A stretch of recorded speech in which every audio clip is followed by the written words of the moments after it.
everyone. It's a Gimmicks bonus episode, and I'm David. And I'm Derek. And this time, we are talking about another crossover. We're talking about, I guess, what TV Tropes calls a cross-through, where we're in a shared universe, we're all working together, and there's a single plot line that carries forward all of these episodes.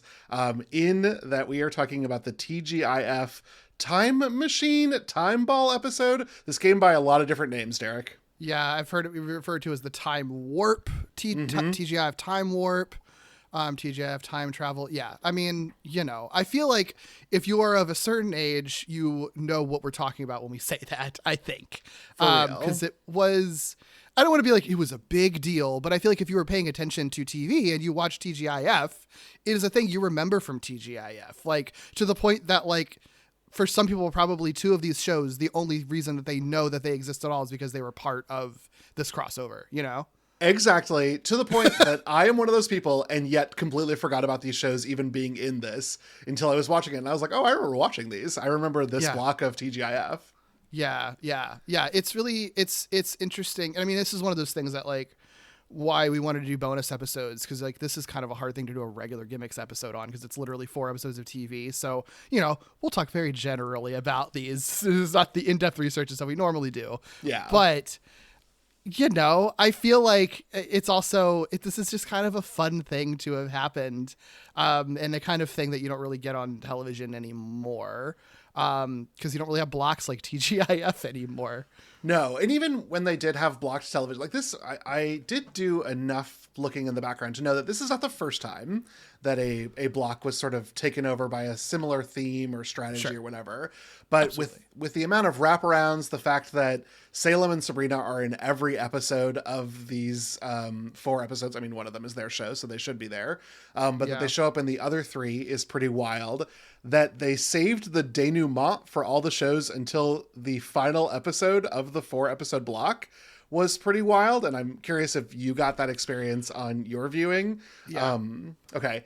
And no. Well, we'll talk about it. Okay, I'll talk about it. Because we watched this in 2 different ways. I watched it from a rip that I found on the Internet Archive, and Derek was able to find these episodes like individually. Either okay. How they were, like, what, you know, I mean, 2 of these shows were in syndication. The other 2, I don't think were, but, like, the way that they were packaged, like, there's the original edit for the night when it's all meant to be together. And then there's sort of the packaging of the episodes where they're just singular episodes as they would appear in repeats or on, if they were released on DVD and stuff like that, which is obviously different, which means that the tags that are in the end of the original block are put on the end of the actual, like, individual episodes, which causes some weirdness, I would say. I think the Sabrina episode is worse with the edited tag, unfortunately.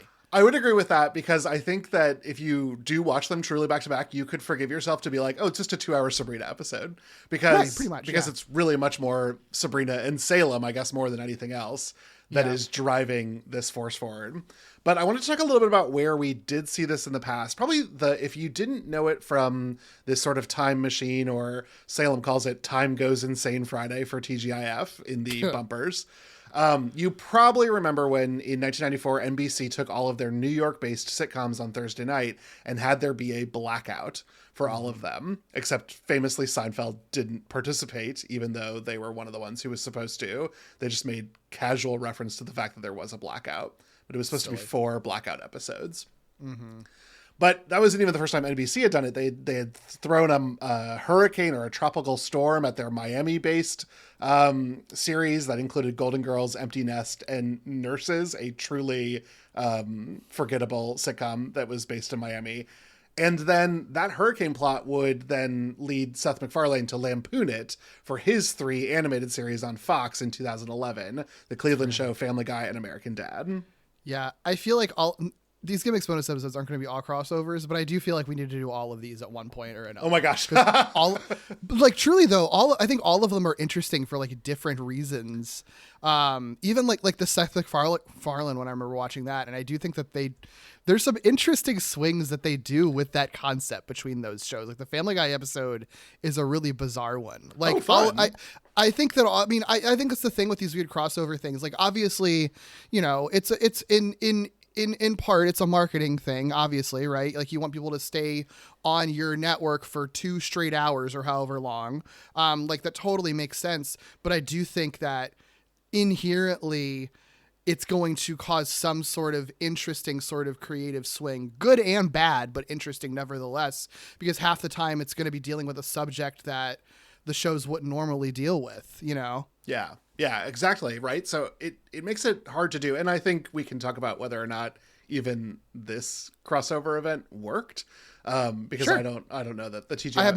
I have mixed feelings. I don't know that it rolled my socks up, except that anytime Sabrina showed up, I was like, it's my girl. What's up? Yeah. A couple other things that were sort of remarkable in the light dusting that I did around this. In 1997, ABC did air a 3D week where a lot of their sitcoms did offer 3D effects that had glasses you could get at Wendy's, and this was so a cross-promotional thing. Amazing. And then the one that's probably closest to what we're talking about today is just a year prior to this airing. In 1996, CBS ran a promotion with Elizabeth Taylor. That's right, that Elizabeth Taylor, to promote her new fragrance, Black Pearl, which involved The Nanny, Can't Hurry Love, Murphy Brown, and High Society. Because in The Nanny, which was the first episode, Liz Taylor gets involved with Fran Fine. She loses her black pearls, and then the black pearls are like stolen, traded. They appear in all of the 4 episodes until finally being reunited with a hand that is supposed to represent Liz Taylor in the 4th and final episode. That is actually a really clever idea for a crossover thing. I like that a lot. I think it's really fun. But I think it also, so we talked about It's Always Sunny in Philadelphia and Abbott Elementary really being creatively driven. And it feels like all of the things that I could find that do this full block thing are executive driven or an advertiser driven. So like the 3D week was obviously Wendy's putting up the money. Yeah, right. The Liz Taylor thing was Liz literally throwing them a couple, I think 30 grand was what was quoted in the article I found to promote her fragrance, which apparently was also pretty garbage. I'm not a fragrance guy, so I don't know. Yeah, but like I said before, to reiterate, these types of crossovers create things that are interesting, good and bad. It's the interesting part. They're always interesting, but that doesn't mean that they're always good, unfortunately, and usually because they are very marketing driven. Yes. And we are not alone in thinking that, Derek. So some of the notes that I pulled for today, because this was just a bonus, so we weren't doing a full dive, come from a TV crossover and spin-off enthusiast who has a website at poobala.com, which is a word that he said he made as an infant that he thought sounded funny and then turned it into his website later after writing about TV crossovers. And it's just a crossover database and kind of fun to go through. Very editorial. That's great though. I love that exists. Yeah. Yeah. So a lot of this background comes from that website. So shout out Poobala. Yeah. Well, I guess we should talk about TGIF, right? Did you watch this live when it happened, David? So it's funny because as I was watching it, it seemed so familiar to me that it is possible that I watched this live. There was enough in the Sabrina episode that felt kind of new to me that it's possible that I came in like mid-evening to this. Okay. But 1997, I was watching TGIF, so it would have made sense for me to have seen this live. But it was also 30 years ago, so I'm playing with brain stuff here. Yeah. Do you remember watching this live? I have strong memories of this actually. I'm pretty sure I watched it at my grandma's house. Funny enough, that night. But because I watched the shit out of TGIF. Oh yeah. And this was advertised a lot, and it's like, I was always attracted to like supernatural or sci-fi or whatever things, which is why I liked Sabrina a lot out of all the TGIF stuff that was sort of during this era anyway. And so to suddenly be like, oh, everything's gonna be like Sabrina for a night, that's great. I mean, I guess we'll talk about it. 2 of those shows already were basically Sabrina knockoffs. Like, Boy Meets World, I wasn't really that into Boy Meets World until like later. Like I didn't really most of my Boy Meets World watching honestly came more after it had finished airing in reruns. I wasn't really into it when it was airing because it was just sort of like, I don't care about this like boring love story between these like boring straight people, whatever, I appreciate it later on for some of the stuff that it did and a lot of the writing that it did and everything and a lot of the swings that it took and stuff like that, but at the time I wasn't really interested in it. So to suddenly have Boy Meets World be time traveling, I was sort of like, suddenly I like Boy Meets World. And this is the same season that they have like Candace Cameron playing a witch and they have the Scream parody. So like this season they are going like full bore into like Crazy Town. So this probably was my favorite season of Boy Meets World. Maybe still is. I don't know. Just because of how weird it gets with stuff like this. It's so funny because every write-up of this sort of segment of TGIF is like, Boys Meets World is so grounded. And then you look at this season when it's flanked by magical comedies on each side of it. This is its weirdest. It just infects it with strangeness, which is so cool. Yeah, I think Boy Meets World is grounded on the curve of TGIF is the thing. Yes. I think Boy Meets World never gets as weird as pretty much every other major like long running TGIF show did. That's what made it different. And it would, it never went full Family Matters. Even like Full House had magical elements sometimes, right? So like it still didn't. Yeah, I think that makes sense on the curve of TGIF. Yeah. So before we got into 1997, which is where this episode ends falling, sort of ABC had like, if you don't know about TGIF, Derek talked a little bit about it in the Boy Meets World episode from last time. We talked about it briefly in the Sabrina episode from last year, but TGIF was sort of a juggernaut. And in 1996, that was like, the lineup couldn't get better, even though I know things were going bad with Step by Step and Family Matters, but it was Family Matters, Step by Step, Sabrina the Teenage Witch, and Boy Meets World. That's what people remember being TGIF. Thank you. Bangers. All 4 bangers. Even when I didn't like Step by Step or Family Matters, it was still banger sitcoms. Cultural touchstones. Like, at least for the, like, I know people have a lot of affinity for like the late 80s, like Perfect Strangers, Full House kind of lineup area too. But like, I do feel like when you think of TGIF, the majority of people think of this lineup. Exactly. So in 1997, they had canceled Family Matters and Step by Step, and CBS instantly was like, you fools, and took them away and started their CBS Block Party, which was sort of the combatant to TGIF. Fine, whatever. Sure. ABC then was like, hey, Sabrina's going so well. What about some more magical comedies? Hey, we had Bewitched and I Dream of Genie at the same time. We can afford a second and third magical comedy. Yeah. Well, and it's, I didn't realize like that, like this happens in season 2 of Sabrina. Yeah. So it's like Sabrina season 1, like goes off like gangbusters with them. I think that's the hit that they were looking for TGIF. And that sort of becomes, I think, their new sort of anchor for it. So it is funny because I do think that this not only does this lineup end up happening because of Sabrina, but probably the reason that this crossover happens is because of it. Because it's like, obviously the kids and families and teens watching are responding to the supernatural thing. So let's infuse a lot of magic. So you get 2 magical shows and then you got a magical crossover that infuses extra magic into everything. And of course, again, anchored by Sabrina, like it's Salem who is causing all of this madness with it. Yeah, and Salem gets all of the promotional stuff too. So because I watched it on this VHS rip, they had a few of the lead-in promotions, and it's like Salem takes over, which again, you asked if I saw this. Like, if I had saw a promotion that was like, this cute black cat is taking over this programming block, no force on earth could have stopped me. Yeah. Like, I couldn't imagine what would have stopped me from watching this. And Salem was the breakout character from Sabrina. Like, so it totally makes sense. So the 2 new added series were Teen Angel and You Wish. Oh boy. I mean, I think I watched many episodes of both of those shows, but never liked them.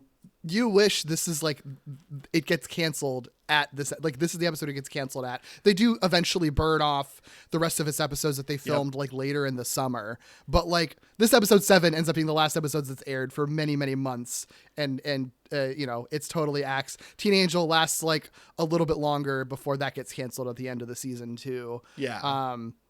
But it is very funny that it's like, oh, this show about a witch.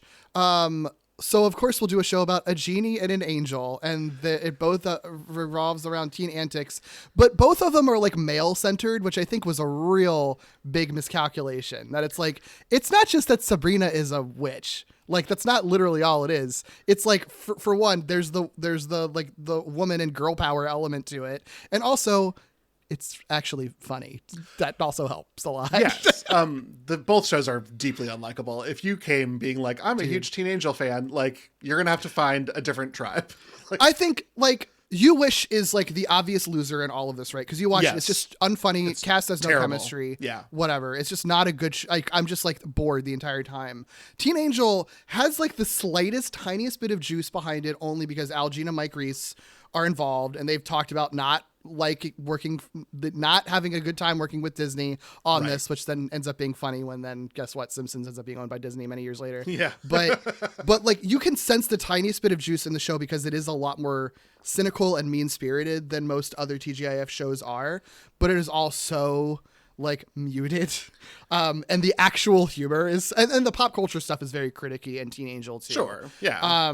So there's like a little bit of juice, and the Marie McCormick thing, which we'll talk about, is like a funny element to it, or a fun element to it. But like very little about this show is funny, and it does just feel, it feels like a Sabrina knockoff. Like it feels like, isn't it quirky that there's a floating head in the sky that Ron Glass is playing? Like it's like not really. Like doesn't really actually feel quirky at all.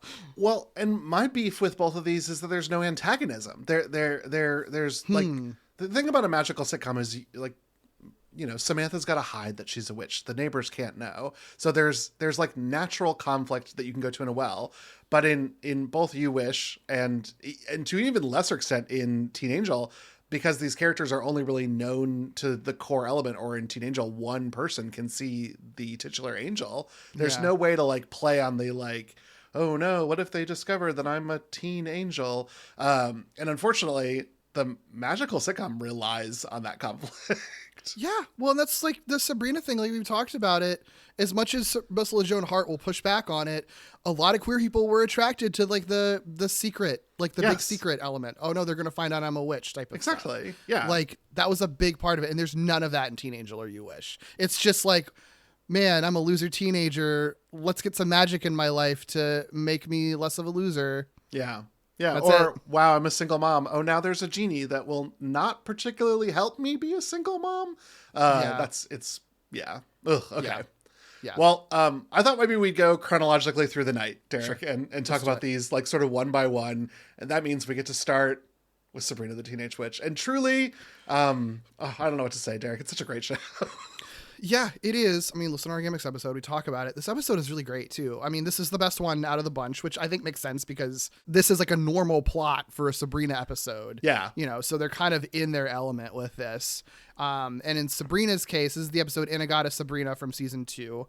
I think all of these are episode 7 of their respective seasons, I believe. That's right? correct. So yeah, season 2, episode 7. And in this case, Sabrina makes a time ball just because her, you know, she's just practicing her magic stuff, right? That's part of the whole arc of it. Thinks they're thinking of the 60s because Hilda lost her bell-bottom pants, right? Yeah, it's here's the thing is that I can buy this kind of stupid, no nonsense plot for the ants because they're the ants. And like Hilda being kind of like mad that she can't get these pants is funny because Carolyn Ray is funny. She's so funny. I mean, it's very silly. The thing with the Sabrina one that's so funny is how like low stakes it ultimately is, because basically the 60s are on their mind because Hilda was like brought that into the conversation. And this is at the same time that Sabrina is like, you know, applying for colleges and stuff like that. And like her whole deal with college is like, I want to be a leader in college, learn to be a leader in college or whatever. Right. And there's other stuff where like, it just comes up about like how teenagers don't really have a voice, or young people don't really have a voice, it feels like, and what's a good way to like change things for the better from your position. Right. And then when she goes to the 60s, first of all, I'll say we didn't get it in Pancake Madness. So I am delighted that Martin Mull is in this episode. Oh, yes. We get to see him in both forms, magically transformed into a 60s hippie, and also the biggest tight ass he has ever been to create humor between those two distinctions. And I was like, Derek, this is a gift for me, just truly and honestly. Yeah, it's so good. It's so good. I love that they play him as like a conservative, like more than they normally do. Exactly. And that was like the thank you, Bill Clinton joke that he has in there. Specifically, so it's like really funny when they're in the 60s. He's like a big, just like kind of hippie teacher. Right. Yeah. But yeah, so Sabrina ends up going to the 60s with that time ball by accident because Salem eats it because it smells like sardine. Actually, the entire structure is pretty good. Salem is on a diet because he's eating too much, so he's very hungry. And then they establish that the time ball kind of smells like sardines just from the way that it's made. He thinks it's sardines, so he eats it. Now Salem has the time ball in him, and if he thinks about a time period, it transports them, which it does with the 60s. I think he's like watching Mod Squad when it happens. That's right. Yeah, and then that makes it so anyone who's holding him or touching him in the future crossovers and think about a time period, they all get transported. And they set the rules really well in Sabrina too, that like no one except for witches notice that time has changed. Everyone just sort of lives and exists in this time period as if they always had, and like are more or less continuing the things that they had been doing, just the 60s version of it, or right. 50s or 70s or whatever version of it. So some things end up changing with that, like people's personalities, like Martin Mull's character, but other times they're just sort of like the same. Like Harvey is basically like, he's already kind of just like a surfer bro, kind of like burnout-y kind of dude in the 90s. He's basically just like a burnout hippie guy in the 60s. He hasn't really changed very much. So the rules are well established, which means that in all these future episodes, they don't have to have any characters like questioning like what happened. They just sort of like are continuing like a regular episode of their show, just if it were in a different time period. Right. And I do love that anytime, and this is going to happen 4 times, anytime Salem sort of initiates the time balling of it all, we get a sliders trip through some sort of wormhole, but the texture on it is based on the decade that they're going to. Yeah. So it's like the 60s one is tie-dye, right? Mm-hmm. Then the Boy Meets World one, since they're in the 40s, what is that? Was that one an American flag or something? No, it was camo because of the war of it all. Yeah, and that camo's an easy texture to read on that 3D graphic. Camo, when they go to the 50s, you wish, that's like a diner, it seems like. Yep. It's like a 50s diner. And then the 70s one is like a disco kind of thing, right? It felt very mirror ball-ish to me. Yeah, that makes sense. Yeah. It's a fun effect. Yeah, I love that they play with that in every episode. But yeah, and all of these, because it's TGIF, it's all very broad, right? Like they're not going for realism. They truly are having fun putting people in 60s costumes. So like for Sabrina, like almost everyone is a hippie except for the couple of characters that aren't hippies. Oh yeah. It's incredible. Yeah, just because hippie costumes are fun. Like, it's just fun to wear a classic 60s hippie costume, And I love that, like, so Sabrina's kind of like, no, the 60s rock, I could stay here forever, until she, like, tries to apply for college, because that's what her character was doing before the thing. And she goes up to Franklin and Lee University, probably Washington and Lee University, to apply. And they're like, go to Sarah Lawrence, because we don't take girls. Yeah, I like it. I think this episode plays it really well. And it's like, this is a thing that I love about Sabrina too, is that like, it's really unafraid of being, again, as much as Melissa Joan Hart will push back on it, it is like pretty unafraid of like being pretty progressive and like embracing like radical, often like liberal values and stuff, because this episode is very much like radical feminists are correct. Yeah. Like they're all right.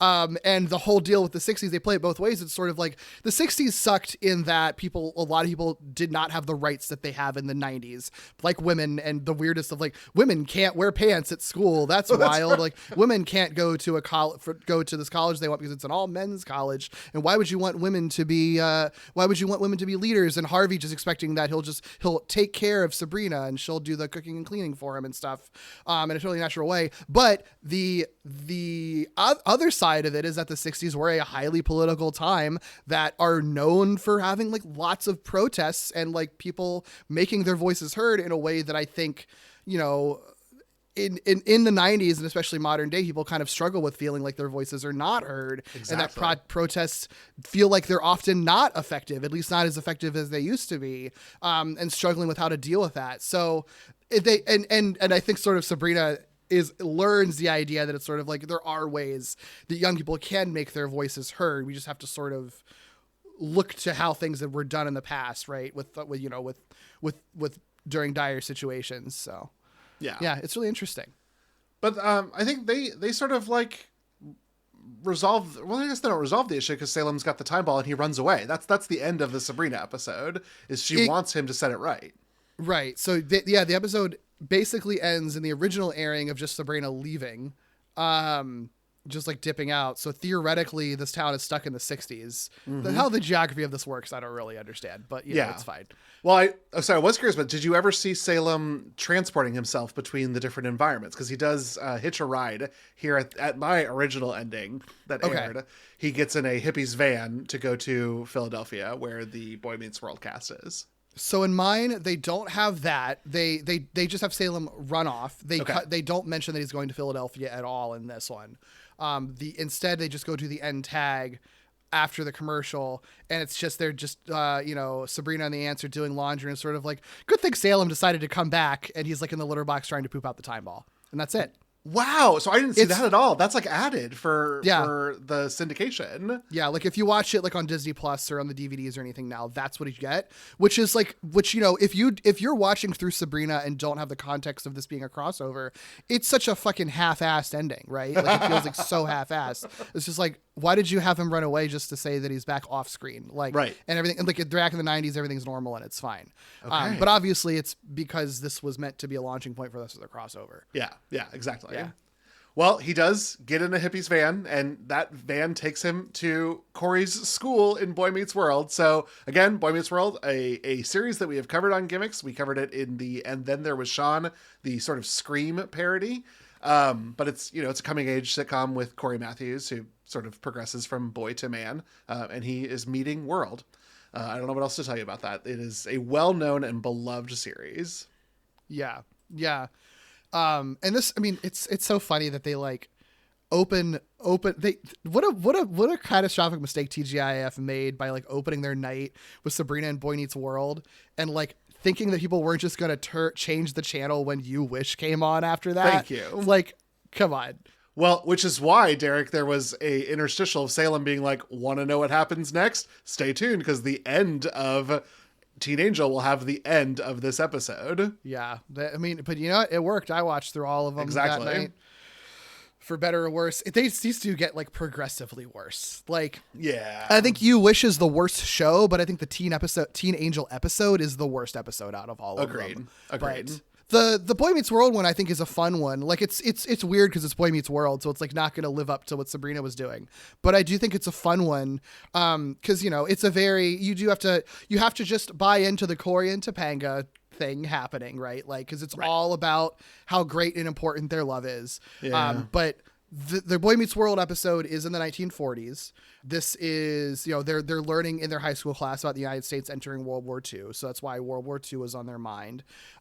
So when they transport back to World War II, the Cory Topanga story is that Cory is a young soldier being drafted into World War II, obviously, and he's going to have to leave her behind. So that's kind of the premise for it, which it is very funny that it's like, yep, now Boy Meets World is a war drama. This was such a swing there. I mean, like, I ultimately liked what we ended up doing with this, but I was like, oh my God, we're sending him to war? Like, it's silly. It's way sillier than you think it would be, because they started off feeling like this is going to be serious. Exactly. It felt too much at the beginning, and then by like Act 2, I was like, oh, I'm there. I'm here. This is great. Once they have like Eric being like, I wasn't allowed to enlist because I'm too ticklish. It's just sort of like, okay, they are still going to actually be silly. That was perfect. Every time Eric was ticklish, I was like, this is so stupid, but I love it. This is such a good runner. I think it's actually balanced well because, World War II is not like the funniest time to have existed in history. But they don't make the war, the experience of living through that war, a joke. It's more like funny characters existing during the time that this is happening and putting the family members in kind of silly roles, like Cory's mom being like a Rosie the Riveter type, basically. And I love that she like critiques Rosie because like Rosie would like go home and like feed her kids, and she's like, I have riveting to do. It's very funny. It's pretty funny. And I do like that all of the soldiers, they are just missing their girlfriends. That is the entire point of the war, is like the war takes you away from your girl. And that's great. I loved that. Yeah.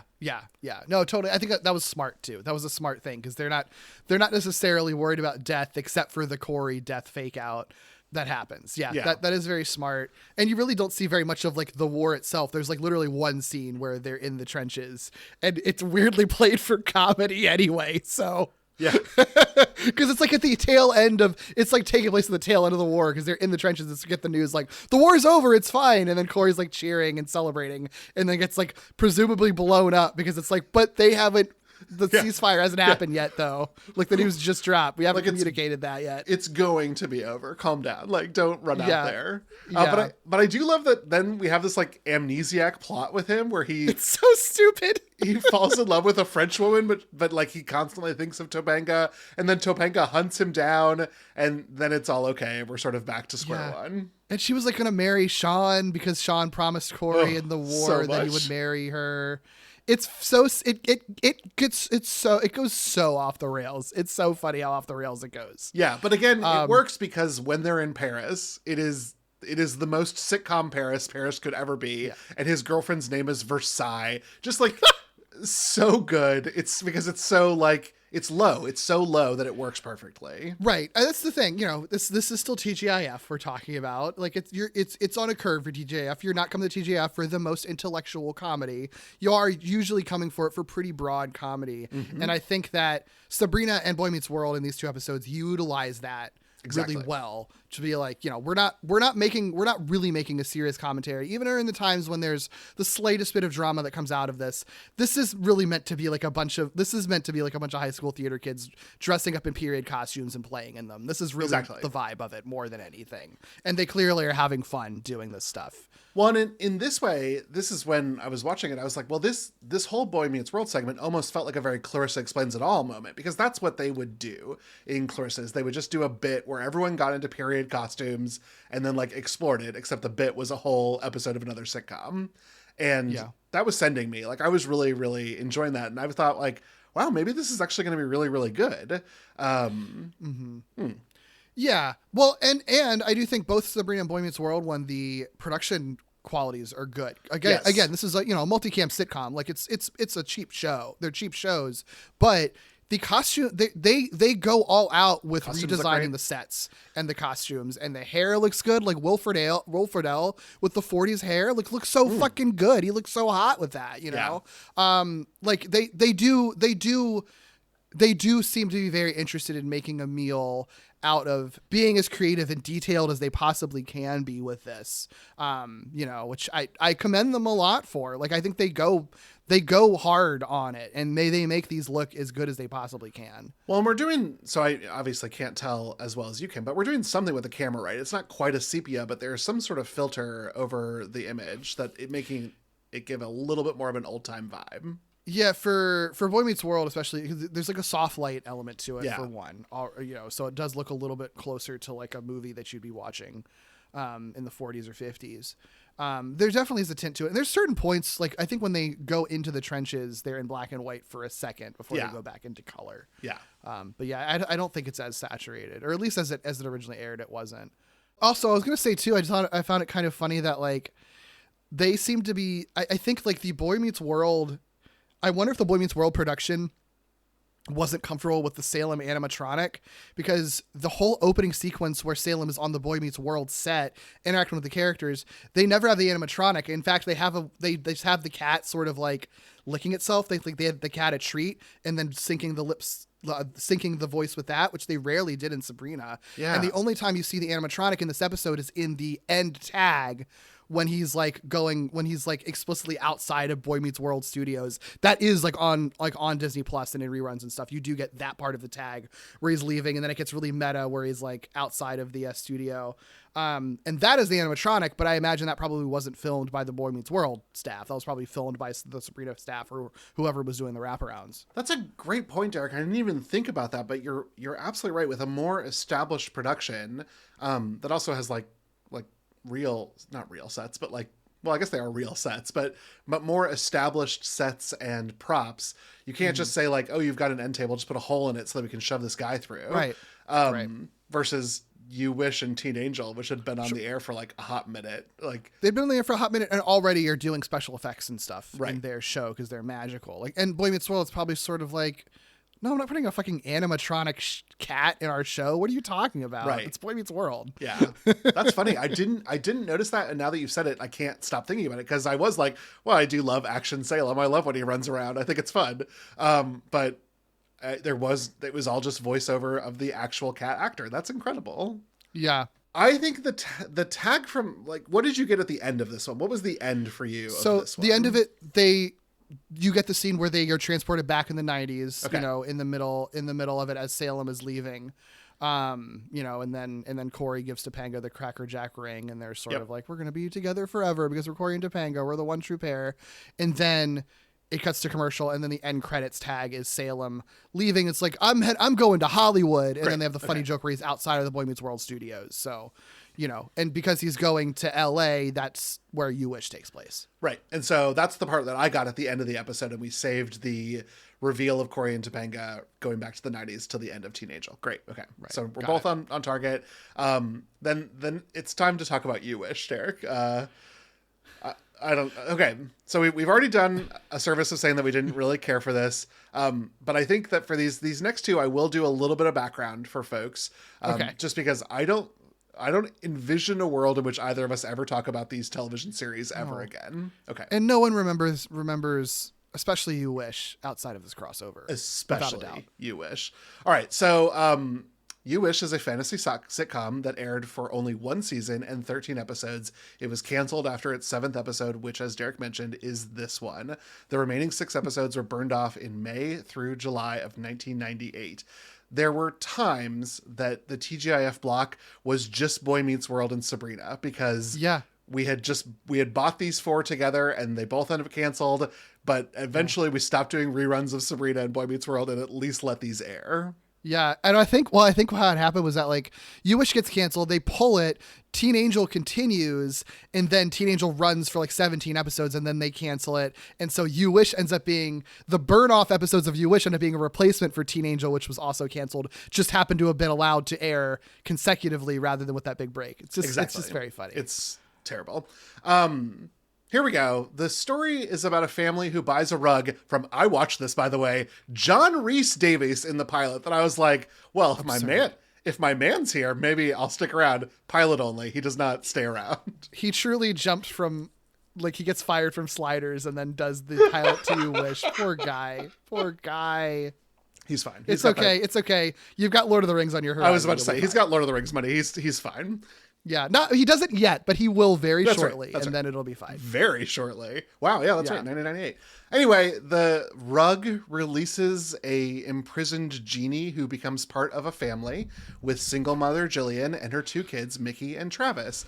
3 episodes in, the Genie, who doesn't know what he's doing, is joined by his 50,000-year-old grandfather, who's there to teach him the ways of the Genie. Yeah, it's a good sign for a TV show when 3 episodes in, they radically sort of like change the character dynamics and add a completely different character and make it like the premise of the show totally different with that. Guess what? That also kind of happened with Teen Angel halfway through. So maybe these shows weren't doing very well the entire time. Oh no.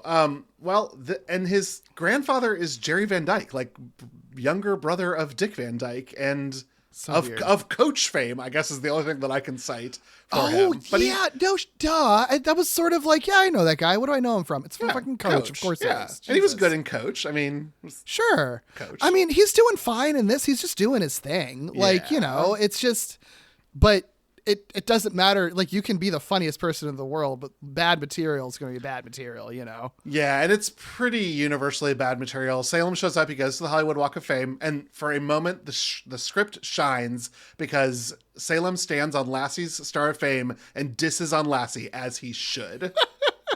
Fucking Lassie. I was so happy about this.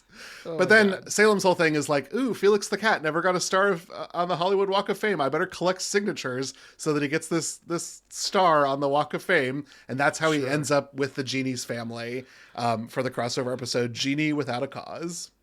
Yes, so they're in the 50s for this one.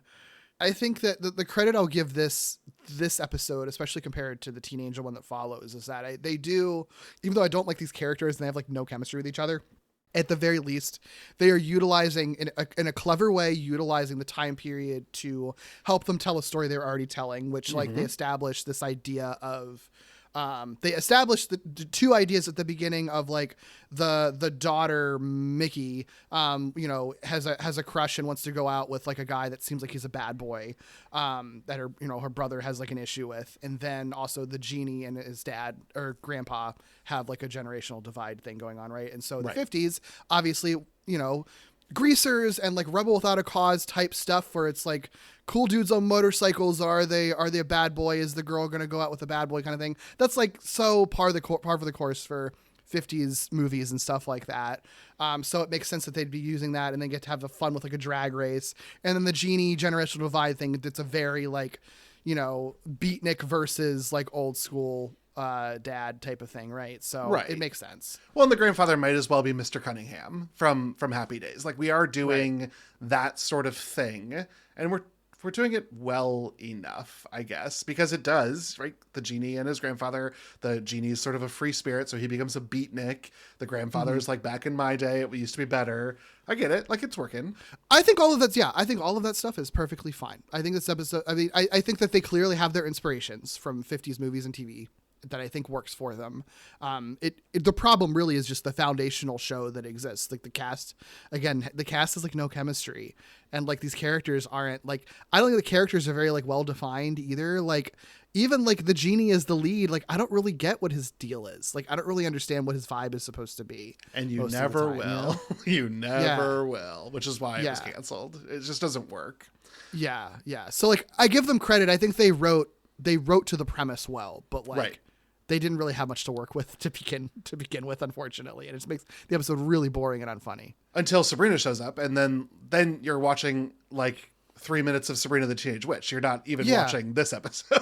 Yeah, because Sabrina isn't in the Boy Meets World one. Only Salem is, which I think is probably felt. I wouldn't be surprised if that was like a conscious choice, like a Michael Jacobs choice or whatever. It's just sort of like, we're going to keep the magic light for this episode. But she, like, Salem is all over this one. He's hanging out with the Genies the entire time. And yeah, Sabrina gets like an extensive sequence where she's like showing up to the drag race and interacting with them. And it's just like, oh, hey, you're a Genie. I'm a witch. We're both magical. Yeah. It's fun. Fun. Yay. And then she like rides off on a bicycle chasing after Salem, who is hitched a ride to Santa Monica. Yeah. Sure. And then we get to the worst one of the bunch, I think. Not the worst show. I think Teen Angel is a better show than You Wish, but I think this episode fucking sucks. Agreed. Because this episode basically has fuck all to do with the time ball thing outside of it.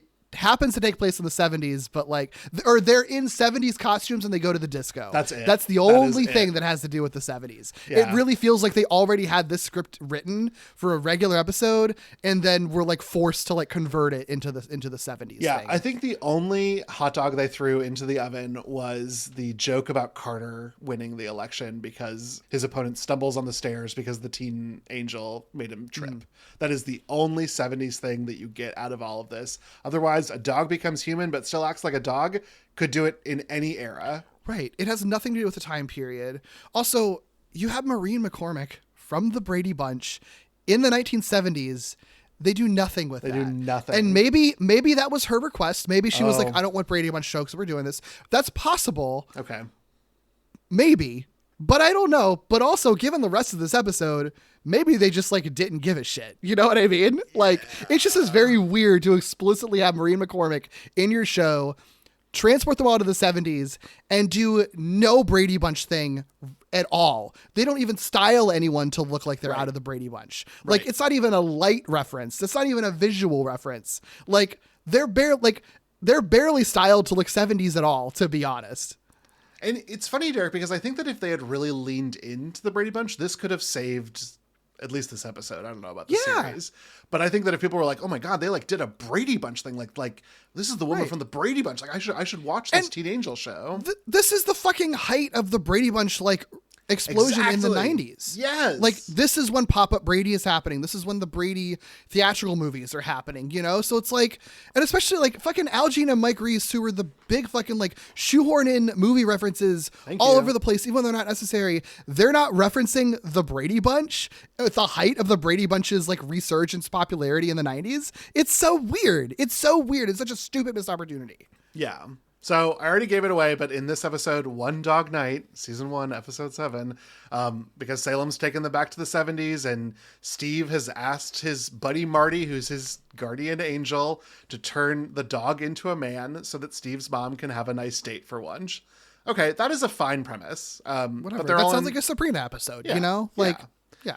And then that happens, and then they are at a disco, and the dog is a dog.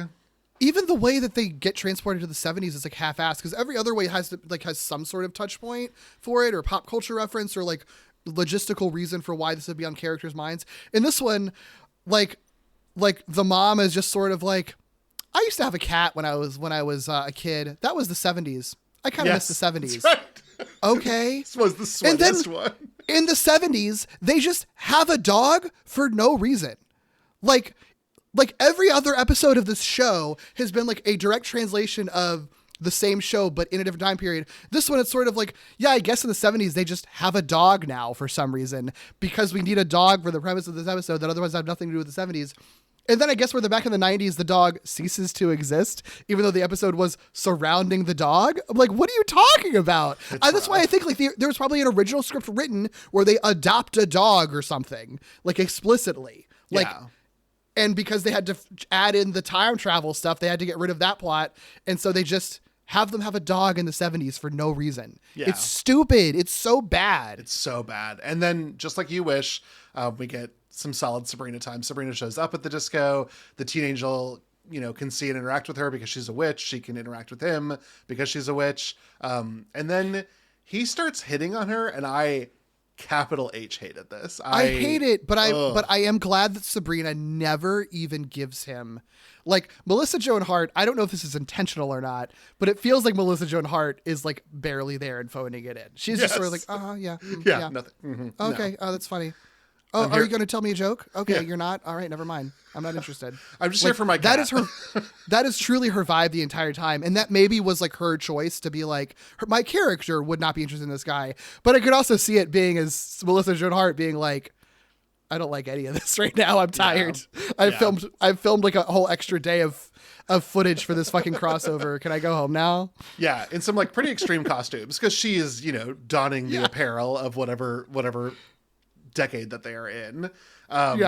This was, I don't know. The Ron Glass is the big giant head who's like God's cousin or whatever. Cousin? Yeah, they're like distant relatives. It's whatever. But him with an afro was at least whatever plus an afro. So I guess I'll offer that. Yeah, but like him playing ping pong was bad. That was awful. Was so stupid. Horrible. Why? Yeah, it was so stupid. I do think that the guy, this has nothing to do with the time travel thing. I do think the guy who plays the dog becoming a guy is good. Yeah. He's really funny. And I like that, like, when he's first transformed, he's naked and then immediately like licks another man. So like fun gay coded shit happening there. But other than that, there's like no fucking. Oh, and he also has the line, "Give me a child and an old sock and I could play for hours." So like there's some fun darkness there, Yeah. But again, it's just like it feels like they didn't want this to be a time ball crossover and fought against it and then made the episode worse for it, which is a real bummer. Well, and Teenage also sacrificed a little bit of its time because all of the rest of the episode's denouements are shoved into this episode in the original airing. So whatever you saw of this, I don't know how did this end? What I watched an Internet Archive rip, and it does still have the rest of the tags. Okay. Like they do jump to the rest of them. So I still saw that, but it probably is because Teen Angel didn't fucking air in syndication or anything. Yeah. So like, I don't think you can get it on DVD. Yeah, there probably isn't a re-edited version of it that exists. Right. So the family of Teen Angel goes back to the 1990s. We get this good bit where the woman who played with the ham radio is now playing with the internet and really isn't the internet, just the ham radio. That's funny. I did like that. Mm-hmm. Then we visit every other episode. We're back to Sabrina. It's the 1960s. Then it turns into the 90s. The ants bemoan that they lost their pants. Haha. We do the ending for Boy Meets World where Cory and Topanga still have care about each other and are going to love each other and eventually get married and barf, barf, barf. And then the one with You Wish, it's just the Genie and the family are back to watching television and it's a I Love Lucy rerun. And whatever, fine. And then finally, Sabrina says goodbye to Marty, but then there's a post-credits for them where Marty gets introduced to the head, and Marty continues to seduce her unsuccessfully. It's really bad. She pushes him off of a cliff, like literally, so it's fine. It's fine. Again, I like that there's literally, Sabrina gives him no leeway. She clearly does not like this guy or even find him the least bit cute. No chemistry whatsoever. Yeah. She's like, I got Nate Richard waiting for me on the show. I don't need you here. It's fine. Seriously. It's it's a bummer way to end this crossover. Honestly, it really is like a steep decline with every episode. It is. And I I've seen more episodes of Teen Angel just because of the Gene and Reese of all of it. Mm-hmm. It never really grasped, because as an adult, I guess I should say I've watched them as an adult. I'm sure we probably saw all of them as kids. But as an adult, like it's not for me. It doesn't really work because the acting's pretty rough. It's bad. I don't know that it's for anybody, and it seems like it was they reference it, like Maria McCormick like leaves like halfway through the show, and then they like restructure it, and then it suddenly becomes like a funny grandpa show or whatever. Like, so it's like they were struggling with these, and I do think it speaks to TGIF really not knowing how to recapture the magic of what they had previously had, and really grasping at the Sabrina thing. Right. And still not really understanding like what made Sabrina work, which is like, you still have to have like really funny, well-defined characters and a good cast to deliver all of it. But also, like, doesn't hurt to be a little progressive and like have women as your leads and talk about some fun progressive topics and be very clever about the things that you're doing. You can't just have magic and like some weirdos. Like, you need more than that. God, you're right. Because now that I think about it, thank God Sabrina showed up in these last two episodes, because it really was a sausage fest here at the 75% end of TGIF. I guess I didn't really grasp that, but like Boy Meets World is very boy. Yeah, they get more women eventually, but like Angela isn't in this episode, right? Like they don't. A lot of the women cast gets more fleshed out in later years, but yeah, I mean, Teen Angel and You Wish, it's like a very dude heavy. And then like once the fact that Maureen McCormick leaves the show, then it's sort of like by the last half of it, it's just like all men all the time then, and like one like little girl in the cast, I guess. So yeah, very strange. So the only other thing I wanted to say about some of the commercials is that Salem would occasionally come in to do something mid-commercial break. So you had two commercials and then Salem would show up, and most of the time he was like, here's where we're going next. Don't worry about it. But during the Boy Meets World episode, and I couldn't figure out why it was just this one, Salem did a little history lesson about what was happening in World War II and the United States' entry to the series. And I just was like, oh, particularly unique that we didn't do it for any of the other decades. Huh. And I can't tell why. That's really weird. Yeah. And it's McKay, and it's the animatronic that's in, I don't know, the promotional set that it felt like all these TGIFs used the same promotional set with like a weird prop, and then the animatronic was just there. Couldn't even see its feet. So who knows? It might have just been like in pure puppet mode. Yeah, that is really fascinating though. I mean, everything about this, like, it's just very odd. Yeah. And this sort of kills the idea for a while. Because it didn't end up saving You Wish or Teen Angel, there was a little bit of hesitancy to ever sort of pull this move again from executives, because this was sort of the last time that we'll see a crossover event of this magnitude that isn't, as we talked about with It's Always Sunny in Abbott, the Chicago of it all, where it's like Chicago Hope and Fire and Police or whatever, dealing with a child pornography ring in the mid 2000s or whatever. Christ. Yeah. Really rough, Derek. Yeah. But no, I think that does make a lot of sense though. Is it's sort of like, this is something that people remember, but like it didn't make people continue to watch You Witch or Teen Angel, and it didn't make people even remember those shows. Right. People remember, like, I feel like you could tell people, like, mention these people be like, oh yeah, I remember that weird time travel thing TGIF did. You ask them what shows are involved, they're probably going to be like, I guess Family Matters probably did an episode in it, right? Like, they're not even going to remember half of the ones that were involved in it. Yeah, I think I would have gone with Step by Step and Family Matters. Right, because that's the fucking block that everyone associates TGIF with in the 90s. Yeah. Very funny. It's such an interesting oddity, an interesting TV artifact. And I had a blast revisiting it, even with these like half of them being awful. Me too. Again, and we're never gonna be able to talk about 2 of these shows ever again. I hope not. I'm not gonna be knocking down anyone's door to talk about the TV mom who then leaves in the middle of the series. I don't think there's enough there for us to do an episode on. Sure. Just wild that these things existed. I'm glad we got to talk about them. I'm glad that like we've spent a little time talking crossovers when they're really good, like It's Always Sunny and Abbott, and then when they are very, very, very skewed on the good to bad ratio, like we saw with these 4 episodes. Absolutely. Yeah. Well, that's it for this bonus episode. If you want to support Gimmicks, you can give us a little tip. You can buy us a coffee at ko-fi.com/gimmicks-pod. Find us on Gimmicks-pod on Blue Sky and Instagram. Email us your questions, feedback, and corrections to Gimmicks Podcast. Definitely check out Glitterjaw for our full roster of shows, and rate, review, and subscribe on our podcast platforms. And until next time, friends, keep being weird. TGIF presents a blockbuster movie, The Time Chasers, starring Sabrina and Salem. Traveling through 4 shows. Sabrina, Boy Meets World, You Wish, Teen Angel, 4 decades. Jeepers. Cool, dig. Groovy. Hey, Foxy Mama. The movie that will take you to Pokey Town. and back. I'm stuck in the 40s. Coming to living rooms near you. They haven't invented kitty litter yet. The Time Chasers, ABC Friday.